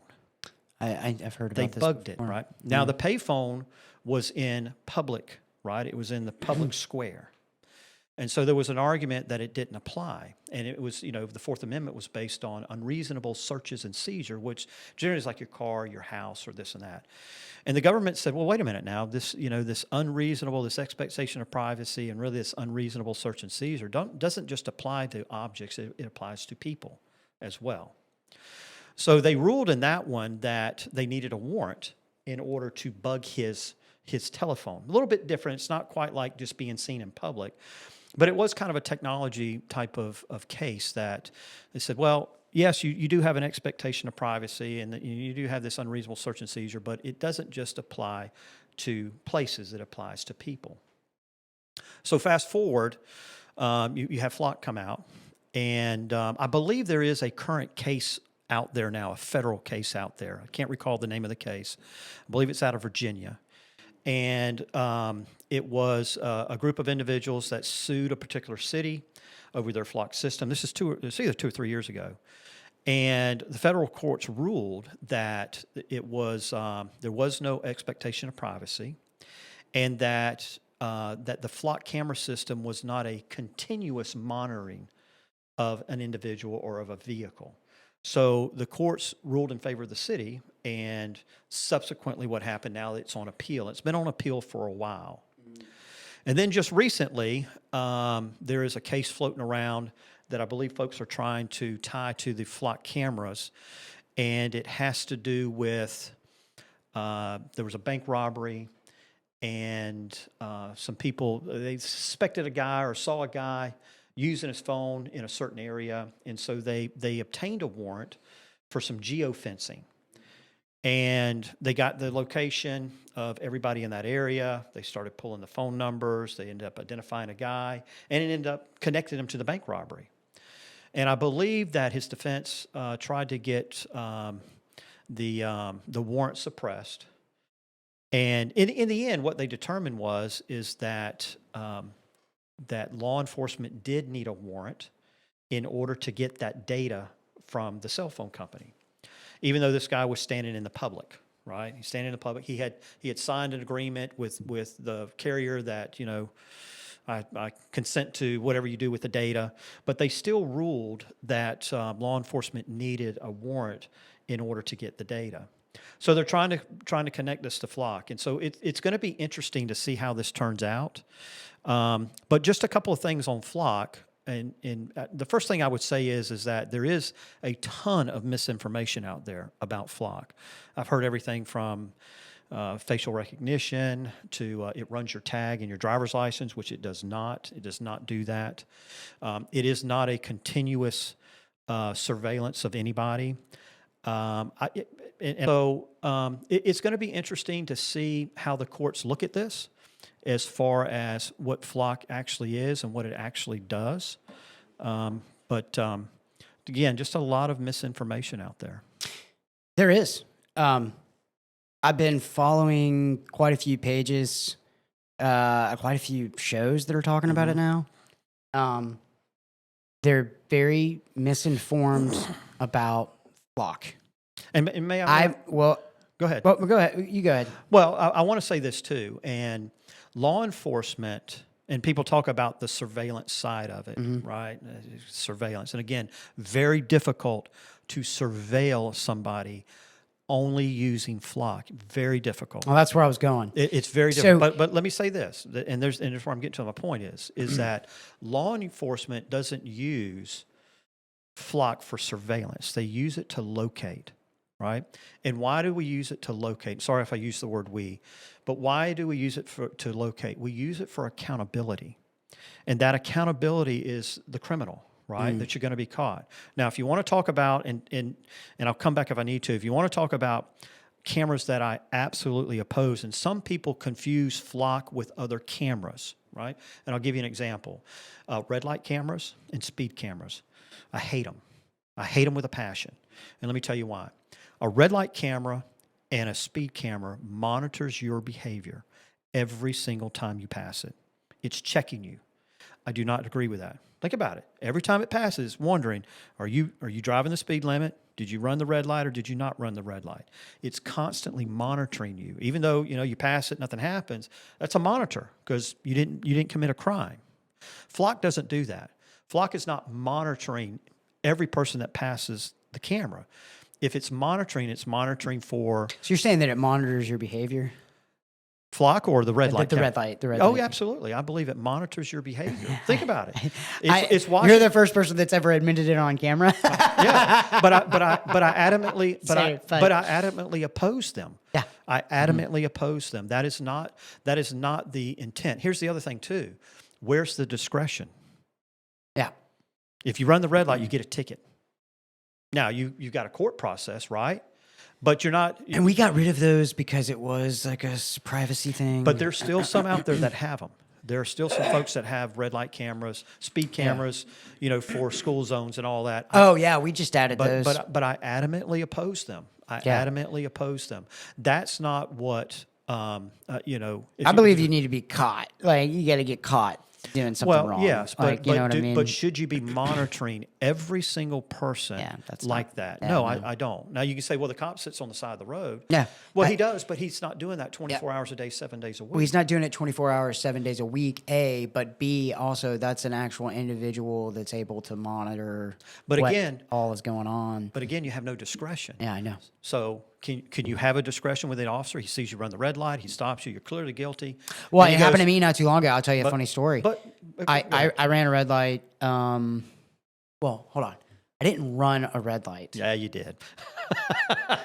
I ran a red light. I'm kidding you. Dude, all right, listen. Our freaking the trap. I love some of those guys up there at the traffic engineering department that we have here in the county, but they couldn't synchronize a freaking metronome, bro. They cannot synchronize our light system.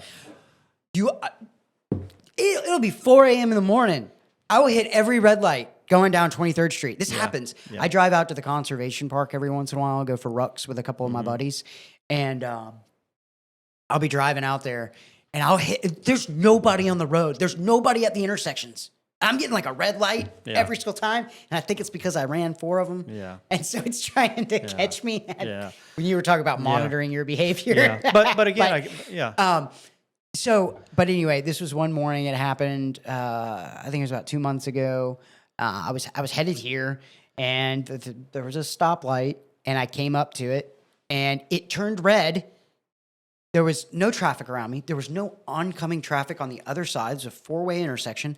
There was no cross traffic. Right? So I just went ahead. I looked both ways, and I went. Yeah. As soon as I went, I probably got maybe 100 yards, and all of a sudden, and I was like, and he was just like sitting there in a parking lot. Yeah. And which I had seen him after I ran the red light. So it's kind of like, oh, yeah, I kind of asked for it. He pulled me over and he's like, hey, what's going on? And I was just like, dude, that light has to be malfunctioning. There's nobody there. There's no way. And believe it or not, he kind of was like, all right, license, registration, insurance information. Took my stuff, went back to his car, came back, and he's like, all right, I'm going to let you go. You wouldn't have gotten that with a red light camera. You would not have got that. You Yeah. would have received a ticket in the Yeah. mail, and then you have to go fight it. Yeah. Right. So that's why I adamantly oppose them. And again, go back to Flock. Flock does not monitor Well, I want every to talk. vehicle. I want to talk about what we were just talking about, though. To go back to the original question, which was, I'm getting there. Actually, I'm getting there. okay. Well, I'm getting there. And the reason, well, I want to add something to what you were saying when you were talking about Flock, about how it doesn't do it. So a second ago, I was talking about how like there's some of these nut jobs throughout the country that are just anti-Flock, anti-whatever. Flock is the gateway drug, in my opinion. That's weed, right? That's the, that's the before you want to experiment with other stuff. I don't believe that Flock, its capabilities are exactly what you said. There's no doubt about it. It's not 100% monitoring all the time. I'm worried about the 209 other AI surveillance systems that agencies use. Let me talk about the AI then. Yeah, I can talk- give you. yeah, I can talk give about you. the I can give AI. you a kind of Yeah. a generic AI opinion on that. And you talked about AI surveillance, this, that, and the other. So, law enforcement has always been reactive to technology, to incidences that happen. And if you don't mind, I'll give you one quick example that's not technology. So about 30 years ago, there was a push to get law enforcement, 35 years ago, there was a push to get rifles for patrol guys.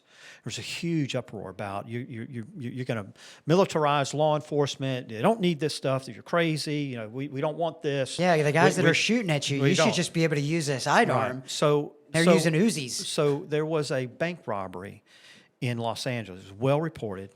Helicopter watching it. These guys all decked out in body armor, thick body armor, robbed a bank. They basically got hemmed up coming out of the bank, and they got into a shootout with LAPD. And you see these guys with plinking rifle. I mean, they are shooting. These bad guys are shooting at the cops with rifles. And you see the cops down behind their cars with their handguns and their shotguns, trying to neutralize these guys. In fact, there were some that were hitting the guys with their firearms and not doing anything. My point is after that happened, there was then a response to that. Now, suddenly, we need to get law enforcement up to speed because the bad guys are outdoing us, right? And so patrol rifles became standard. So to your AI point, would you support a criminal that uses AI to conceal himself, hide himself, and be able to send videos of a 3-year-old being raped? Would you think that that's okay? Would you agree that if he wants to use AI, he can use AI to do that? Would you think that that would be appropriate? Okay. So how do you combat technology? There's only one thing that combats technology. There's only one way to counter technology, and that's technology. So to blanketly say, would you just completely not support any type of AI surveillance? Well, you have to say with a warrant or without a warrant, right? So I wouldn't sit here and say, no, I don't want law enforcement using AI to surveil anybody, because the criminal element is going to use AI to commit their crimes, and it's going to become more prominent. The only response law enforcement has, and it will be a response, is to use technology to combat the criminal technology. So it's not as simple as, oh, I would never vote. I'm voting all AI surveillance down.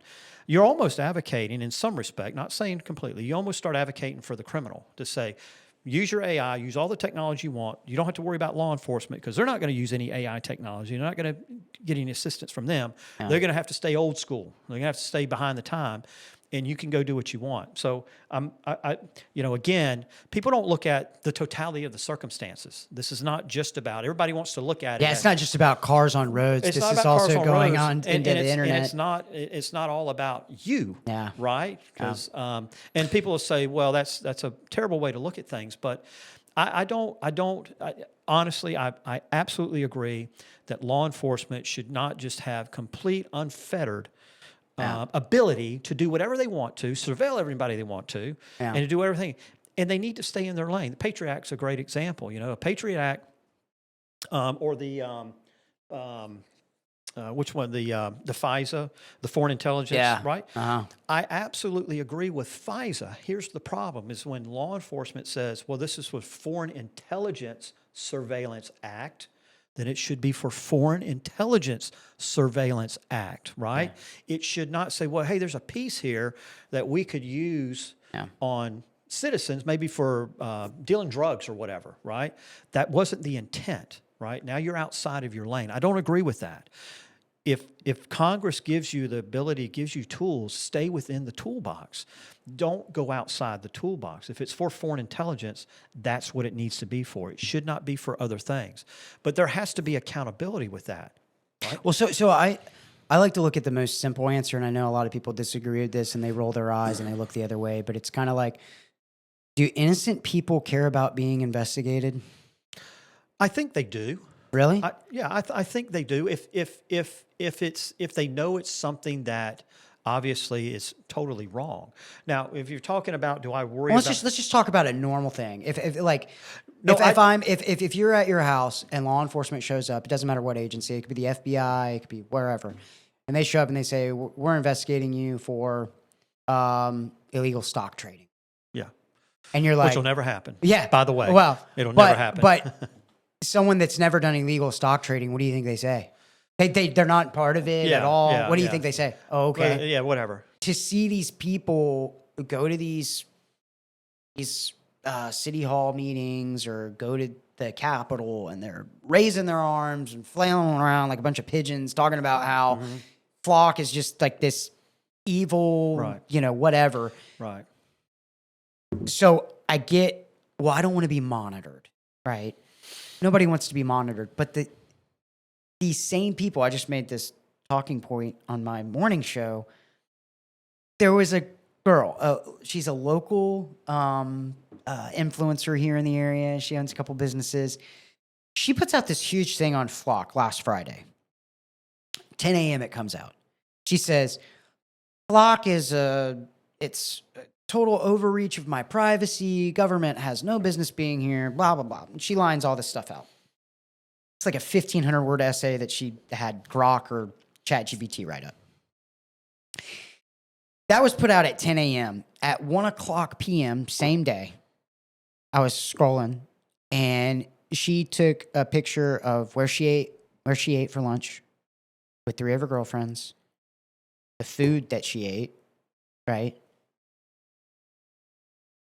7 o'clock, she puts a selfie of her drinking an alcoholic beverage at a local bar, talking about, like, this is what she's doing.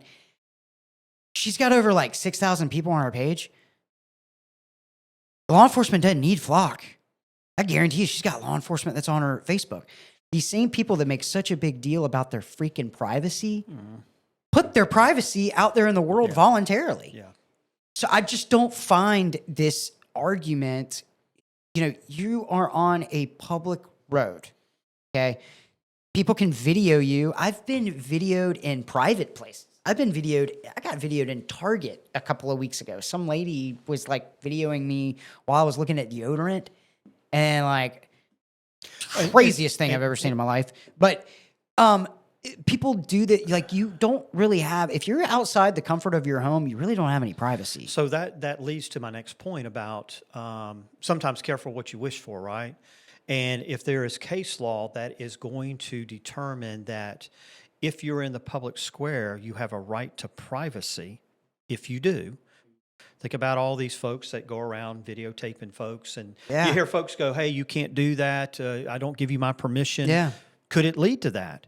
I don't have that answer, but cops don't care either. Like, well, I I'm not talking about literally cops, told law enforcement, like, I'm just talking about if you're in the public square and you've been fighting for that, I have an expectation of privacy in the public square.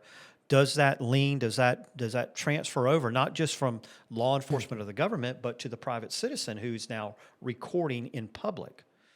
So you got to be careful sometimes. But, listen, I get some of folks, it is a little bit of overreach for them to put out the misinformation about Flock. Again, Flock is about locating people. It's not about I'm surveilling against people. I'm against Flock for bigger reasons than Flock. So if you want to talk about data, then I'll talk about data because I do have some concerns with the data. Okay. Yeah, we're gonna get into that, but my concerns with Flock are the programs that it's tied into, that is used by the Federal Bureau, the agency. That's where some of that money from USAID was going. And I don't know of any other program that and I'm talking about license plate readers. Well, you're talking about LPRs. I get I'm it. talking about LPRs. I'm not talking about the whole flock system. I'm talking about the flock system. Well, whatever there's else flock. they have. In the AI portion of the flock system, and I'm only talking about license plate readers, is that it takes a picture and it converts it to data. And then that data is searchable. That's the basis of Flock, is that it's searchable. So if you almost think like an Excel spreadsheet, right? Takes a picture, okay, it's got one column for the license plate. It may have another column for color. It may have another column for luggage rack. It may have another column for this and that. And so it's built in a database, and then it's just a query. So Flock is only querying the database for what it is looking for. Again, it doesn't monitor your behavior. No, but right? it just monitors where all you went today. Well, and what Flock cameras you went past. It doesn't monitor where all you went today. You can type in, as a law enforcement officer, you could type in. Do you have a point of destination? Do you have a point of origin? Do you have every single road that vehicle went on? You can type in my license plate number, and it will tell you all of the points that I went past that day. That's what I meant by that. It will, but it won't tell you everywhere you went. Okay. So let me rephrase what I was saying. You could see what Flock cameras I drove past that day and the times I did. And you could take a map. You could take a map and point it and put them on. Yes. You could put points on the map. That's what I meant. Yes, absolutely. I didn't mean like it's not saying that, oh, you went to your mom's house, then you went to your dad's house, I'm saying that every single time, like if you wanted to type in my license plate number, you can see which Flock cameras I went by. Now, the part where I think these conspiracy theorists aren't wrong is, can this be abused? Where somebody tries to prove that you were part of something that you might not have been part of, or if they're trying to prove an investigation that they already had. So let's talk about abuse. We'll talk about this. And so there's a system out there, and let me kind of set it up for you. So there's a system out there called NCIC, FCIC. You ever heard of it? Yeah. National Crime Information. Yes. And there's another system out there called DAVID, D-A-V-I-D. That's Driver's License and Vehicle Information Database. And both of these systems are tied to FDLE. They're what I call behind the firewall of FDLE, very secure, very regulated. In fact, so much regulated that the DAVID system, when before I retired and years before I retired, I didn't even want a password to it because it was so stringent about when you go in, when you look, you got to answer all these questions, you got to provide incident numbers, case numbers, reason. I mean, there's all this stuff you have to provide before you go in and start looking around. And of course, everything's tracked, right? And there have been law enforcement officers with DAVID, with NCIC, FCIC, who have gotten in trouble for misuse of it, right? And what happens is when they do that, it generally leads to a termination, generally. Maybe not always, depending on what they looked at or how often or whatever. But it generally leads to termination, and it could lead to decertification of their law enforcement certificate. It could lead. So there were some growing pains with DAVID. There were growing pains with NCIC, FCIC. Not so much NCIC, FCIC because it had been around, but it would probably still be abuse, and I'll tell you what abuse meant, and especially DAVID. It was being abused. 9 times out of 10, and Flock's going to be the same way. We'll talk about 9 times out of 10, if not almost all the time, the abuse is personal related, meaning that it's not a criminal investigation. It's not this. It's always, you see it every time. Looking at an ex-girlfriend, maybe met somebody at a bar, trying to figure out what the ex-wife's husband's doing now, whatever it may be. It never seems to be anything related to a case, because that's the only reason you're supposed to be in there, is that you're working something of a criminal nature, has been, or is about to commit a crime, right? That's why you go in there for the most part. Yes, there's some other things, investigations, traffic crashes, There's an emergency contact, and you don't go into emergency contact unless you are notifying of a death. Literally, it's almost that. So it's all this stringent stuff. Flock is going through the same growing pains. You see cops misusing this stuff. And maybe you've seen one. Maybe there was like you pointed out, some investigation they were working or some criminal thing they were working, and they misused it. I haven't seen it yet. It always seems to be personal. There will be some growing pains with Flock, and how we get over that is accountability. And when they misuse it, get rid of them. Get rid of them. They need to be fired. Period. Not to do it. You've been told not to do it. It's time to go. Cops, sometimes they can be jerks, but a lot of times they ain't dumb. And they'll get the message. Once you start holding them accountable, and they know you're going to hold them accountable, they'll quit doing it. But again, it always seems to be a personal issue of why they're misusing the system. Again, I think Flock is going to go through some growing pains, and you're going to see some of this happening. As long as the audits keep up, as long as they still hold these guys accountable for being in there when they shouldn't be, it'll eventually, you won't hear it. It'll be a very rarity. I think we beat the hell out of Flock. Yeah. But okay, yeah, we'll kind of change it around. I know you said something about data centers. That's not really one of the questions I'll that talk I about had. data But if centers. you want to talk about data centers, So as a congressman, and I'm going to look at this as a congressman, right? So as a congressman, what I'm not going to do is I'm not going to go into a county, or let's say a county. I'm not going to go into a county and say, and this is really anything, not just data centers, but I'm not going to go into a county and say, this is what you need, and this is what you don't need. Right? That is up to that community to decide what they want and what they don't want. If a community does not want data center, I'm going to stand with you. I'm going to do everything I can to ensure that a data center doesn't come to you. There may be other counties that say, well, wait a minute, this may help us. We may see some value to it. If that's the case, I'll help you. But what I am encouraging counties and communities to do now, especially when they have their moratoriums. And remember, they use the word moratorium, and moratorium means temporary. So what happens after moratorium? But with the communities, what I'm encouraging is for them to get their planning and development orders in place for a few reasons, right? So number one, and to take some of this into consideration when putting their planning and development orders, number one is to ensure that these data centers do not affect property values, whether commercial or residential property values. Number two is to make sure that they don't affect quality of life. We hear about noise, it could be light, it could be a wide range of things. Need to make sure that wherever if a data center is put in there, that it doesn't affect the quality of life. Number three is that they require the data center, especially the large-scale data centers. Yeah, because there's a lot of different kinds. Right. So, but they require them to create their own power, to generate their own power. That means they're not allowed to connect to an existing power grid. Whether, I don't care how they do it, they build their own power plant, whether they use nuclear, whatever they want to use. So if they overload the system, they overload themselves. They don't overload everybody else. It doesn't matter how much you say you'll get a discount for power if we allow us to do this. If the power goes out, you're out of power, no matter what. So they should be required to power their own data center themselves without connecting to existing power grid. Fourthly is to require them to use the closed-looped cooling system. You've probably heard about this, where... Have you heard about the air-cooled?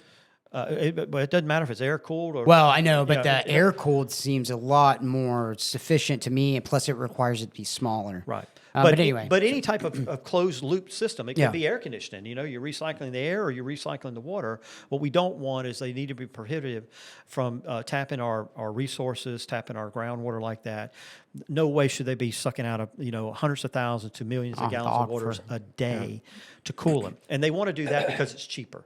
But they should be required to use some sort of closed-loop cooling system. Whether it's water, whether it's fluid, whether it's air, they need to do that. But one thing I don't think communities are thinking about, too, especially with these large-scale data centers, they're not thinking about public safety.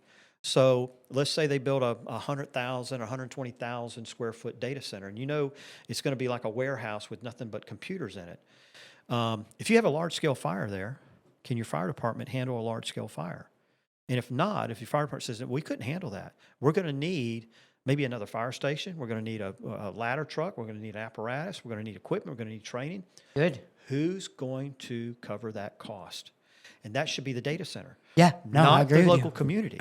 And that should be done up front to say any additional public safety costs. I don't know if you'd have much with law enforcement. We make developers sit there and have to do stuff with the DOT all the time before they can develop somewhere, make them do the same thing on the public safety aspect. I mean, they want it there.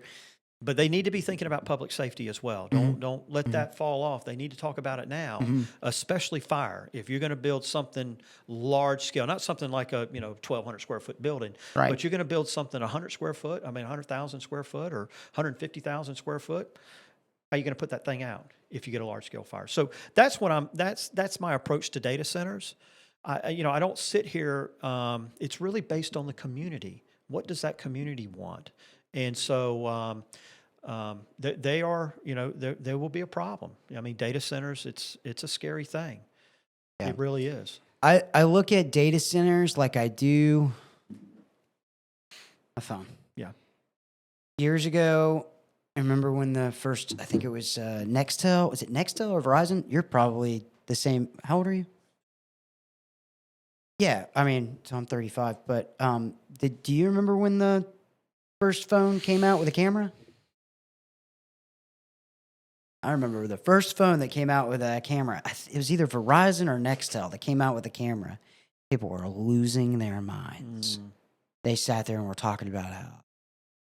And they're not wrong because, I mean, it is very, very, there are some spooky stuff that's out there. Yeah. But the thing about it is that it was coming whether or not anybody wanted it or not. Now you can't find a phone without a camera. Yeah.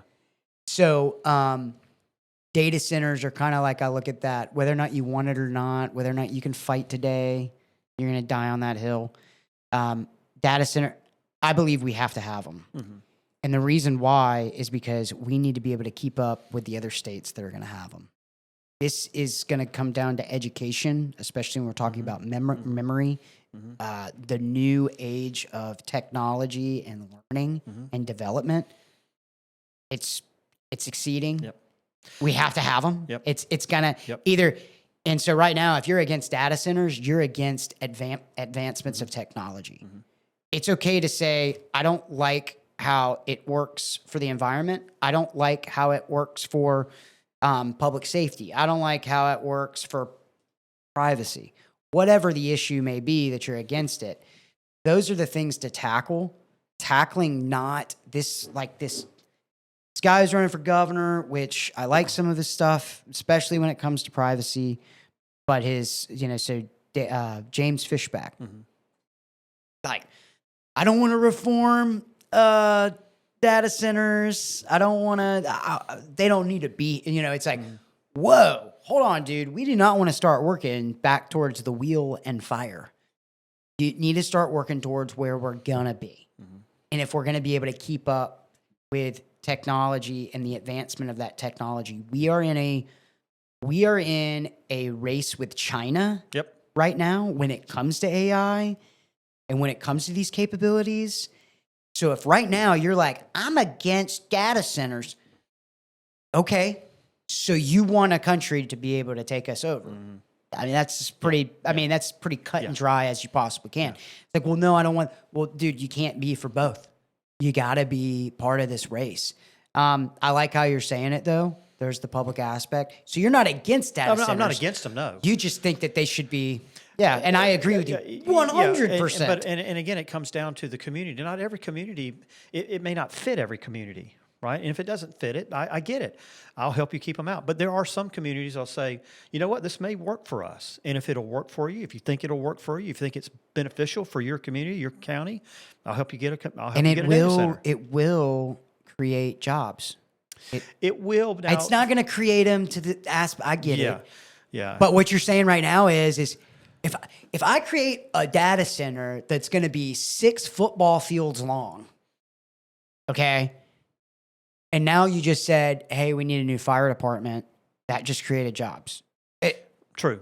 It needs to create jobs through the right funding, True. but they're going to get taxed out the wazoo anyway. So, I mean, again, it's bringing money, it's bringing jobs. Yes. Is it the way that you want it? This is not a Will Smith, iRobot movie. And my thing with data centers is, again, we talked about the considerations, right? I don't believe they should come in and be able to do whatever they want and how they want to do it, stress the power grid, drink up all the resources. Yeah. Absolutely not. I don't care if you want them or you don't want them. They should not be doing that, right? They need to respect our resources, especially here in Florida. They need to respect the citizens that live here and not make it unbearable for them to live where they've been living long before the data center got there. So I think that if there can be some compromise, then maybe we can make some data centers work. But I'm not going to compromise of them putting, again, like you talk about 200 or 300 foot data center right next to a neighborhood.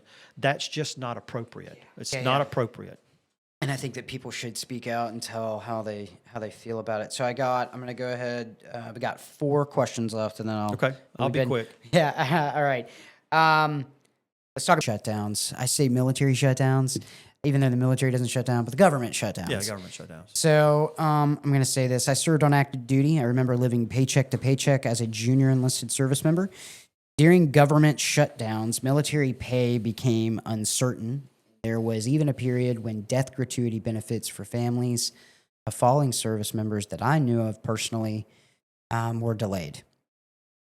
If Congress can't perform its most basic constitutional duty of funding the government, why should service members and their families bear the consequences before Congress does? So, the first question to that, and these are just yes or no questions. Sure. If you want to expand on it, you're more than welcome to. But would you support requiring Congress to remain in Washington and continue voting until the government is funded? Yes. Would you voluntarily escrow your congressional salary during a shutdown until every affected federal employee and service member has been paid? Yes. And would you support legislation guaranteeing that military pay and death gratuities can never again be delayed? Yes, and my last statement is federal employees should never be used as pawns in the political game. Never. Oh, shit. Never. Agree with that. %. Yeah, that's okay. Well, let's go on to Social Security. I'm gonna explain this in my own words. I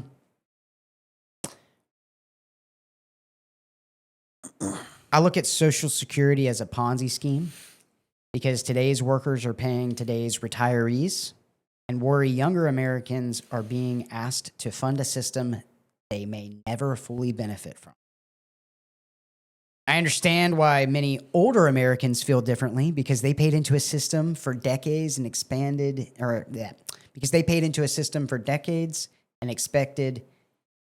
what they were promised. When Social Security reform comes before the House, what is the first specific reform you're willing to vote for? It says the Retirement Trust Fund is projected to face a major funding shortfall around 2030. Congress doesn't act. So Congress has known about this for years. Yep. So do you have any ideas on reforming our Social Security? Sure. So when you talk about Social Security, just like any defined benefit plan, right? So I have a Florida State retirement, similar to Social Security, pay in through income, and you get a retirement check when you retire. So what you're talking about is Social Security properly funded, right? Is it fully funded? And to give an example, again, go back to the Florida retirement system. And I don't remember, I haven't checked in a while, but I remember at one time the Florida retirement system was like 88% fully funded, which means that if every single employee in the that's part of the Florida State retirement, if everybody were to quit on the same day, they could pay 88% of the people. They call that a well-funded Florida retirement system, one of the best in the nation. So with Social Security, and we've heard about this for a long time about Social Security not being around, and it does need. I don't know what the fund is. I mean, how much funded it is, but there are a couple of things when it comes to Social Security and about it being funded. The first is, and I've always asked this question. There's two kind of main parts of it.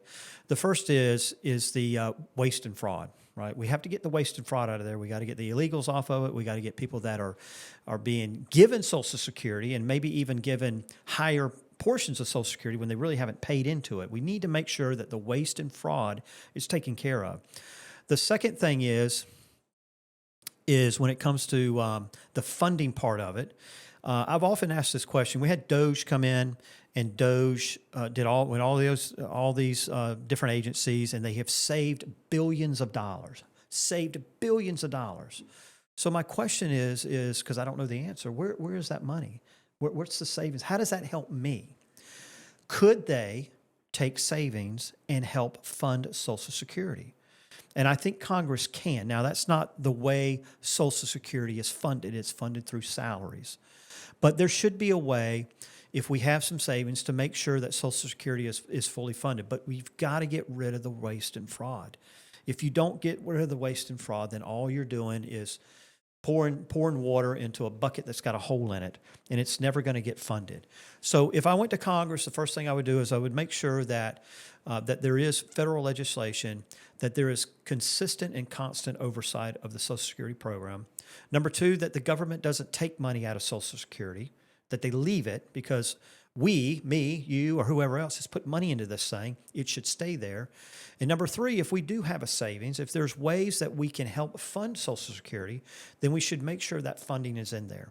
And that way that we don't worry about the shortfalls. But yes, we need to do something now. We don't need to wait till 2030 or whatever it is before we said, hey, we're $6 trillion in debt in Social Security. We don't know how we're going to pay everybody. That's a problem. How do you feel about raising the cap? I don't like it. Really? Why? Well, again, now you're working longer. You're working much longer. I mean, how much longer do you want American citizens to work? I mean, the pay scale cap. As far as what? You talking So about it's whether you get it at 62? how much is how much is taken out each year? So I think I don't know where the cap's at right now. I can look it up. Might be $170K. You're only paying 70% or 7%. So are you talking about how much money you receive, or how much you pay in, or how much you pay in? Yeah, that cap. Raising the cap on that, because right now, if let's pretend the cap I think is like 180,000 a year. So you pay 7% on that. That means that if you make $3-4 million a year because you work at an attorney law firm, or you're a doctor and you've got a W-2 job. That means that you're capped out at 170. So you only paid 7% on 170K, but you make freaking $5 million a year. Right. But then you got a guy that only makes 180K a year. He paid in 70%, or 7%. Yeah. And then you got anybody who's underneath that paying 7%. So yes, the millionaires are still paying more. So you're talking about paying in. You're not talking about raising the age cap. No, I'm talking about paying in that cap, because that cap. I could. Yeah, absolutely. Yeah, absolutely. Kind of like, where I think, because it's like if you really do the math on that, it's like, I mean, I get it, and that's not saying. I mean, you can raise it to $500,000 a year. You can raise it $1 million a year. It's 7% all the way up to $1 million. I mean. I know that a lot of people are like, whoa, hey, stop. I make, but then it's like everybody else pays 7% of what they make. I mean, I think the average income in the state of Florida is only like $65K or something like that. So, I mean, they're paying 7%, know, I mean, but that's just a thought. But it's the waste and the fraud that really has to be tackled first. That has got to be tackled. What waste and fraud do you think is most going on right now? I don't know, but you'll have people that will continue to receive benefits on family members that have passed away. You're going to have illegals on there. You're going to have people going on and saying that they qualify for Social Security and trying to get it. Yeah. You probably have fraud inside Social Security, helping people get the money. That has got to be tackled.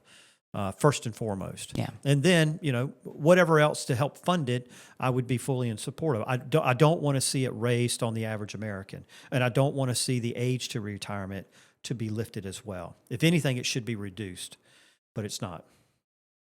Okay. We're going to jump to the last question. Congressional stock trading.